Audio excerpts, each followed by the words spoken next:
Hello students, welcome back to our channel study on classes. This is mentor examiner. आज हम देखने वाले एक ऐसा टॉपिक जो बहुत ही ज़्यादा कंफ्यूजन क्रिएट करता है मैथ्स में। बट इस वीडियो को देखने के बाद मैं आपको गारंटी दे सकता हूँ कि आपको कभी भी कोई कंफ्यूजन नहीं होने वाला। तो आज हम पढ़ने क्या वाले हैं। So starting with graphs. Actual में आपने देखा है कि ग्राफ की एक अलग ही इंपॉर्टेंस है, चाहे वो 6th हो, 7th हो, 8th हो, 9th हो, 10th हो, इवन 11th 12th में भी ग्राफ्स आते हैं। बट एक्चुअली कंफ्यूजन क्या होता है, बच्चों को यही नहीं पता हो कब क्या ड्रॉ करना है। बट मैंने कहा ना, आफ्टर वॉचिंग दिस वीडियो आपको कभी भी कोई कंफ्यूजन नहीं होगा। तो डरने की क्या बात है जब स्टडी बियॉन्ड आपके साथ है।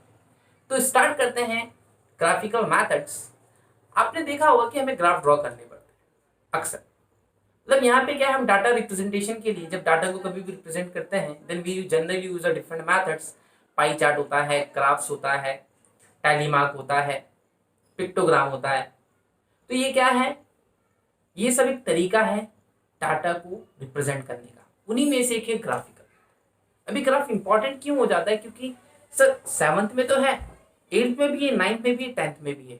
बट एक्चुअल में क्या 7th 8th में आपको बता दिया जाता है कि ये ग्राफ ऐसे बनेगा, वो ग्राफ ऐसे बनेगा। बट सपोज टू भी अगर नहीं बताएगा तो क्या करेंगे आप। इसीलिए मैं अब आपको ऐसी ट्रिक बताऊंगा, ऐसी टिप्स बताऊंगा कि आप सिर्फ क्वेश्चन पढ़ेंगे और you will get to know कि which graph you have to draw. तो यहाँ पे मेनली आपको जो ग्राफ देखने को मिलते हैं वो दो टाइप के ग्राफ देखने को मिलते हैं। एक तो बार ग्राफ होता है और एक होता है आपका हिस्टोग्राम। बार ग्राफ और हिस्टोग्राम, अच्छा frequency polygon that is other thing, बहुत सिंपल है, वो हिस्टोग्राम का ही पार्ट है। तो बार ग्राफ क्या होता है यार, देखो रिजल्ट आया, रिजल्ट आया तो एक लौती ऐसी चीज है जो आप बार बार देखते हो, वो है आपके मार्क्स। मैं पूरी बेसिस बता रहा हूँ आपको, वो है आपके मार्क्स। तो आप मार्क्स को बार बार देखोगे, आप मार्क्स को बार बार देख रहे हो, मतलब ये बताइए, अगर मान लीजिए आपने मैथ्स में 98 स्कोर किया आउट ऑफ 100, क्या मैथ के मार्क्स का लेना देना है साइंस से? क्या साइंस के मार्क्स का लेना देना है हिंदी से? क्या हिंदी के मार्क्स का लेना देना है इंग्लिश से? मतलब देखा जाए तो मैं अपने मार्क्स को बार बार देख रहा हूँ क्योंकि मुझे बार बार ड्रॉ करना है।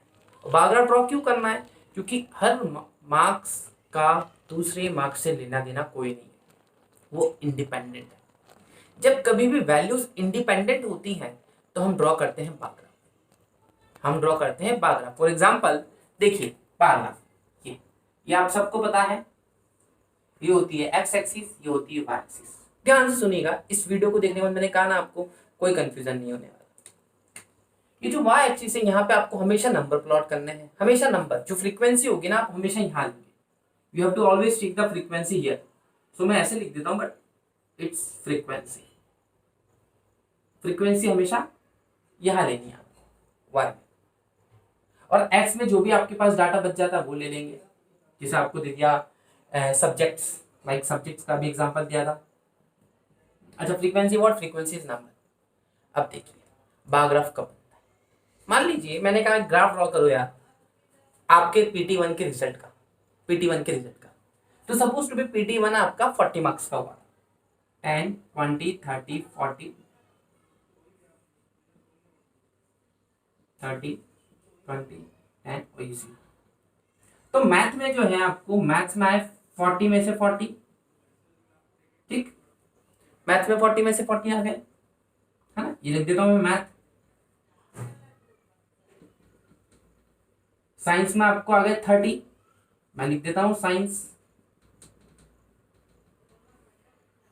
इंग्लिश में आपको आ गए 35, ये हो गया 35 इंग्लिश। तो आप देख सकते हैं, हाँ हिंदी हिंदी हिंदी भी लिख लीजिएगा आप, SST भी लिख लीजिएगा। तो क्योंकि मैं अभी समझा रहा हूँ सिर्फ आपको, तो ये चीज समझ में आ गई। तो ये सिंपल सा है बार ग्राफ। अब पता कैसे चला सर, क्योंकि यहाँ पे ये जो डाटा है वो इंडिपेंडेंट है, इंडिपेंडेंट है। भाई इंग्लिश का कोई लेना देना नहीं है हिंदी से, हिंदी का कोई लेना देना नहीं है मैथ्स से, मैथ्स का कोई लेना देना नहीं है साइंस से। तो जब ग्राफ ड्रॉ करोगे आप, तो आप कौन सा ग्राफ ड्रॉ करोगे, आप बार ग्राफ ड्रॉ करोगे। तो एक बात ध्यान रखना, जब कभी भी आप मार्क्स को बार बार देखते हो, बार बार आप इसलिए देखते हो अपने मार्क्स को क्योंकि भाई मेहनत की है और बार ग्राफ ड्रॉ करना। आगे बात समझ में, अगर मैं आपसे बोलूं कि इंडिया में पॉपुलेशन का ग्राफ ड्रॉ करिए, इंडिया में बच्चों की पॉपुलेशन कितनी, बड़ों की पॉपुलेशन कितनी, बुजुर्गों की पॉपुलेशन कितनी है, यूथ की पॉपुलेशन कितनी है, तो आप क्या करेंगे सर, इन सब का किसी से कोई लेना देना नहीं है, आप पॉपुलेशन ड्रॉ करेंगे तो बार ग्राफ बनेगा ना। अब हम देखते हैं हिस्टोग्राम। सर हिस्टोग्राम कैसे बनेगा, हिस्टोग्राम भी कुछ ऐसा ही बनेगा, लेकिन उसको बनाने का तरीका क्या होगा उसको समझिए और देखिए। हिस्टो, ठीक है, हिस्टो सिस्टो, है ना। हिस किसके लिए यूज होता है सर, हिस यूज होता है हमारे लिए, होता है हिस, तो हिस से याद रखो आप सिस्टो, सिस्टो, सिस मतलब, सिस में आपका क्या होता है, सिस मतलब सिस्टर, आपका सिस्टर से क्या रिलेशन है, रिलेशन है एक्सैक्ट। तो ये ग्राफ जब ड्रॉ करते हैं हम लोग, जब रिलेशन होता है, जब डाटा डिपेंडेंट होता है, जब डाटा डिपेंडेंट होता है। अब डाटा डिपेंडेंट कब होगा, ये देखिए, ये एक्स ये वाई ये सी, डाटा डिपेंडेंट कब होगा। अब मैंने कहा कि आप अपने क्लास की रिकॉर्ड को कंपेयर करिए, तो यहाँ पे दो चीजें, एक तो डाटा इंडिपेंडेंट होता है और दूसरी इंपॉर्टेंट चीज हम यहाँ पे करा सकते हैं कंपैरिजन। वहां पे हम कंपैरिजन नहीं करा सकते, लेकिन यहाँ पे हम कंपैरिजन करा सकते हैं। For suppose to be, if question is you have to draw the graph, you have to draw the graph for the academic performance of yours of last 4 years। मान लीजिए आप 10th में आज, तो लास्ट 4 years का आपको graph बनाना है, percentage का आपके फाइनल रिजल्ट का। तो देखिए क्या होगा, आपको पता है सबको 100% होते हैं, 20, 40, 60, 80, 100। As a told you, percentage हम हमेशा नंबर्स को इस एक्सिस पे लेंगे हम, ठीक है। तो 6 क्लास में आपके बने थे मान लीजिए 80%, 7th में आपके बने थे, ये 6 हो गया, 7th में आपके बने थे 60%, 8th में आपके बने थे 90%, 9th में बने थे आपके 70% और 10th में बने थे आपके 80%। तो आप देख सकते हैं 6th, 7th, 8th, 9th, 10th, we are making the comparison here, हमें कंपैरिजन करना है। और वो कंपैरिजन क्या है, वो कंपैरिजन यही है। अगर आप देख रहे हैं तो हम कंपैरिजन कर रहे हैं, in this comparison we are actually contrasting the figures. हम एक कॉन्ट्रास्ट मैनर में कंपेयर कर रहे हैं कि उस बच्चे के 6 में तो 80 थे, 7th में 60 गया, फिर वापस से 85 गया। तो ये ग्राफ, वो ग्राफ बनाने का फायदा क्या है, सोचिए फायदा यार, आप इंफॉर्मेशन को सिस्टमेटिक मैनर में रिप्रेजेंट कर सकते हो, सबसे बड़ा फायदा है। आप पढ़ सकते हो आप इसको इजीली। अब मैं पूछूं, मैंने बच्चे की परफॉर्मेंस सबसे अच्छी कौन सी क्लास में थी, तो सर 8th क्लास में थी, 8th क्लास में 85 लाया।